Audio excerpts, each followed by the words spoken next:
भगत कबीर जी के श्लोकों की चल रही लड़ीवार विचार नूं अगे तोरदियां होयां 15 नंबर श्लोक की विचार लैके मैं तुहाडे सामने हाजिर हाँ।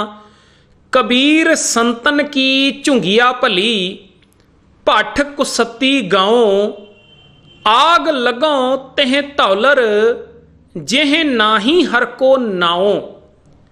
तीन लफ्ज़ां का जिक्र इत्थे कीता है, झुंगिया, गांव ते धौलर। झुंगिया का अर्थ है झुग्गी, जिवें आपां कहने आ ना एक गरीब दी झुग्गी है। दूजा लफ्ज़ है गांव, गांव कहा जाता है पिंड नूं, विलेज नूं। तीजा लफ्ज़ है धौलर, धौलर का अर्थ महल माड़ी जां घर, कुछ भी किया जा सकता है। कबीर संतन की झुंगिया भली, गौर करियो इत्थे लफ्ज़ आ रहा है संतन। जदों इत्थे संतन लफ्ज़ आ रहा है ना तो इहदा अर्थ किसी भी डेरेदार तो नहीं है, क्योंकि जदों भी असीं गुरबाणी पढ़ते हाँ तो साडे सामने संत संतन ये लफ्ज़ जदों आउंदे ने, ऑटोमैटिकली साडा ध्यान जिहड़ा है ना वो किसी डेरेदार दे वल चलिया जाता है, किसी अखौती संत जां अखौती ब्रह्म ज्ञानी दे वल चलिया जाता है। पर गौर करियो गुरबाणी विच किसी भी डेरेदार का जिक्र नहीं आउंदा पिया। उहदे पिछे कारण है क्योंकि ये जिहड़े डेरेदार ने ये तां हौमे दी नींद दे विच सुते हुए ने, हौमे दे विच ही गवाचे हुए ने। जे एक जना अपने आप नूं संत अखवाउंदा है ते दूजा अपने आप नूं पूर्ण संत अखवाउणा शुरू कर दिंदा है। जे एक अपने आप नूं ब्रह्म ज्ञानी अखवाउंदा है ते दूजा अपने आप नूं पूर्ण ब्रह्म ज्ञानी अखवाउणा शुरू कर दिंदा है, ते गल इत्थे नहीं मुकदी। कोई अपने आप नूं विद्या मारतंड अखवाउंदा है, कोई 108 अपने नां दे अगे लवा लैंदा है, कोई 1008 अपने नां दे अगे लवा लैंदा है। इस तरीके दियां बहुत सारिया डिग्रीज ने जिहड़ियां ये लोग अपने नां दे अगे ला ला के घूमते ने ते अपने आप नूं वड्डा पेश करना चाहते ने कि वो जिहड़ा संत है ना वो तो छोटा है, मैं वड्डा हाँ। वो जिहड़ा ब्रह्म ज्ञानी है ना वो तो छोटा है ते मैं वड्डा हाँ। ये हौमे दे विच गवाचे हुए लोग, इन्हां दा जिक्र गुरबाणी दे विच नहीं आ रहा। हाँ, गुरबाणी दे विच जदों ये पंक्तियां आउंदियां ने कि ओए हर के संत ना आखिए बा नारस के ठग, उत्थे आपां कह सकते हैं कि इन्हां पखंडियां दा जिक्र है। पर जदों कबीर जी दे श्लोकां दी गल आवेगी, जिवें अज दा श्लोक है कबीर संतन की झुंगिया भली, इत्थे इन्हां डेरेदारां दा जिक्र नहीं है, क्योंकि ये लोग ने जिहड़े काम क्रोध लोभ मोह हंकार दे भैड़े प्रभाव दे विच सुते पए ने, इस करके इन्हां दा जिक्र नहीं है।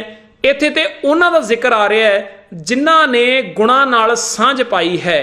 गुरबाणी विच संत संतन लफ्ज़ आया है, किते रब वास्ते आया है, किते गुरु वास्ते आया है, किते ये चंगे गुणां वास्ते आया है, किते इंद्रे ज्ञान इंद्रे सतसंगी जनां वास्ते आया है, किते उन्हां लोकां दे वास्ते आया है जिन्हां ने चंगे गुणां दे नाल सांझ पाई है, जिन्हां ने सत संतोख दया धीरज उद्दम ईमानदारी आदिक जिहड़े चंगे गुण ने, जिन्हां ने इन्हां गुणां नाल सांझ पाई है ना, उन्हां नूं भी गुरबाणी दे विच संतन कहा गया है। ते जिहड़ा अज दा ये श्लोक है कबीर संतन की झुंगिया भली, इत्थे संतन लफ्ज़ उन्हां वास्ते ही आ रहा है जिन्हां ने चंगे गुणां नाल सांझ पाई है, ना कि उन्हां वास्ते आ रहा है जिहड़े डेरेदार ने। गौर करियो, ध्यान रखियो, किसी भी डेरेदार नूं किसी भी शरीर नूं संतन नहीं कहा जाता, किसी भी अखौती ब्रह्म ज्ञानी नूं संत नहीं कहा जाता।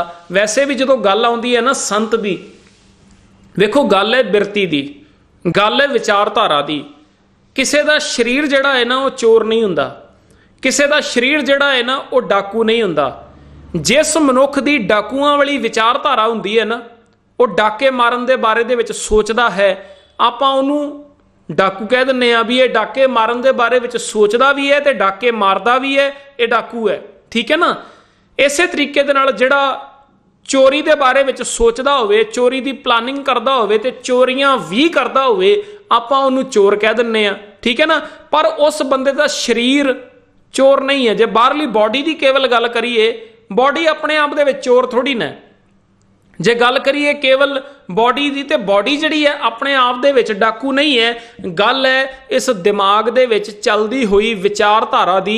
जिहो जी विचारधारा बंदे दी हुंदी है उहनूं उस नाम नाल बुलाया जाता है। इस तरीके दे नाल संत दी गल है कि जिस मनुख दी विचारधारा चंगे गुणां वाली है ना, जिन्हें संतोख नूं कमाया, दया नूं कमाया, धीरज नूं कमाया, उस नूं संत कह दिता जाता है। जे बहुवचन दे विच कहना होवे ते संतन कह दिता जाता है। ठीक है ना। क्योंकि चंगे गुणां नूं कमाया, चंगे गुणां नूं कमाउण दे करके वो संत हो गया। पर उसका अर्थ ये नहीं है कि बॉडी संत हो गई। गल विचारधारा दी है। विचारधारा जिहड़ी है वो संत वाली हो गई। तो बाहरों जदों असीं उहदे कर्म वेखे भी कर्म भी जिहड़े ने बड़े चंगे ने।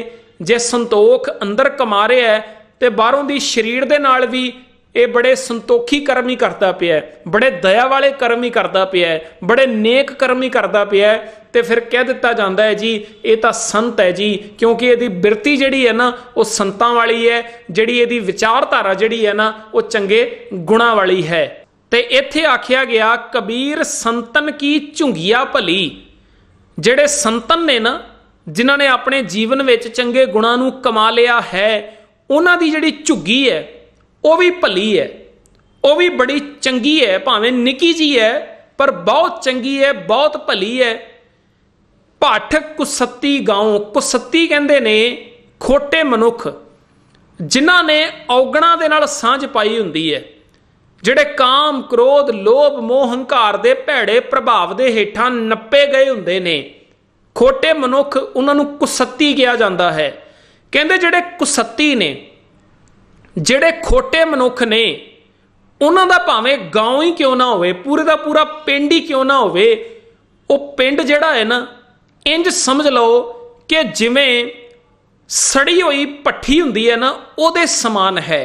हुण पहिलां कहा सी कि जिहड़े संतन ने उन्हां दी निकी जी झुग्गी भी जिहड़ी है वो बहुत भली है, बहुत चंगी है।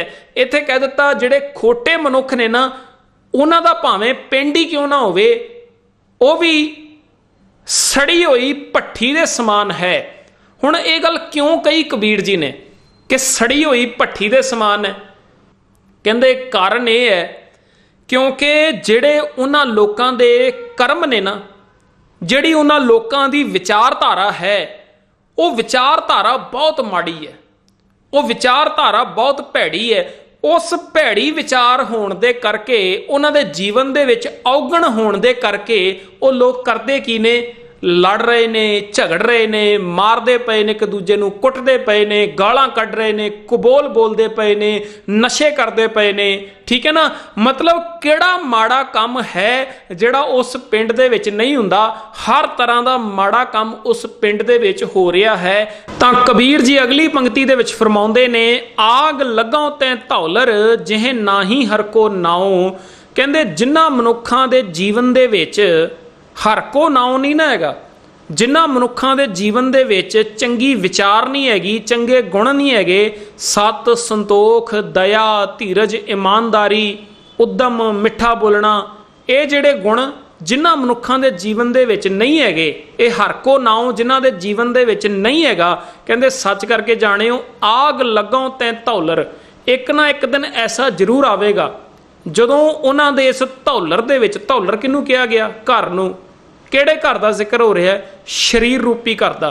कहंदे उन्हां लोकां दे इस धौलर दे विच, इस शरीर रूपी घर दे विच अग लगनी ही लगनी है। ते वो अग किहड़ी होवेगी? वो तृष्णा दी अग होवेगी, वो काम क्रोध लोभ मोह हंकार दे भैड़े प्रभाव की अग होवेगी, वो चुगली निंदिया ईरखा की अग होवेगी। ते मनुख इस अग दे विच सड़ सड़ के तबाह हो जाएगा। आपां वेखदे ही आ ना, जिन्हां मनुखां दे पल्ले चंगे गुण नहीं हुंदे, जे उन्हां दे महल्ले दे विच कोई नवीं गड्डी भी लै आवे ना, ये बंदा अपने घरे बैठा ही सड़ी जांदा कि फलाणे नवीं गड्डी किद्दां लै आए, इन्हां दे कोल इन्ना पैसा कित्थों दी आ गया।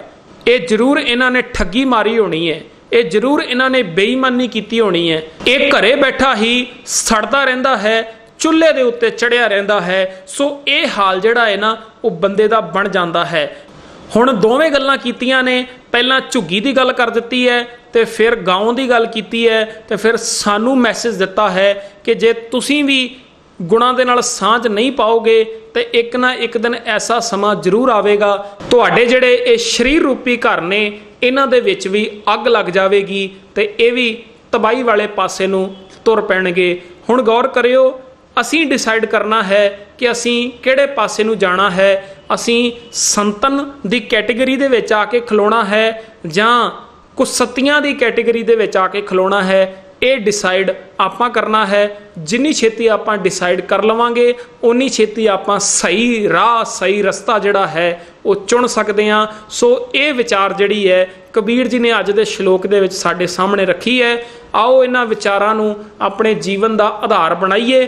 ਜੇ ਇਹ ਵੀਡੀਓ ਤੁਹਾਨੂੰ ਚੰਗੀ ਲੱਗੀ ਹੈ, ਇਸ ਵੀਡੀਓ ਨੂੰ ਵੱਧ ਤੋਂ ਵੱਧ ਸ਼ੇਅਰ ਕਰ ਦਿਓ ਅਤੇ ਜਿਨ੍ਹਾਂ ਨੇ ਅਜੇ ਤੱਕ YouTube ਚੈਨਲ ਸਬਸਕ੍ਰਾਈਬ ਨਹੀਂ ਕੀਤਾ, ਸਬਸਕ੍ਰਾਈਬ ਕਰ ਲਿਓ, ਬੈਲ ਆਈਕਨ ਦਬਾ ਦਿਓ, ਆਲ ਤੇ ਕਲਿੱਕ ਕਰਿਓ ਤਾਂ ਕਿ ਜਦੋਂ ਵੀ ਨਵੀਂ ਵੀਡੀਓ ਅਪਲੋਡ ਕੀਤੀ ਜਾਵੇ ਉਸ ਦਾ ਨੋਟੀਫਿਕੇਸ਼ਨ ਤੁਹਾਡੇ ਤੱਕ ਪਹੁੰਚ ਜਾਵੇ। ਧੰਨਵਾਦ।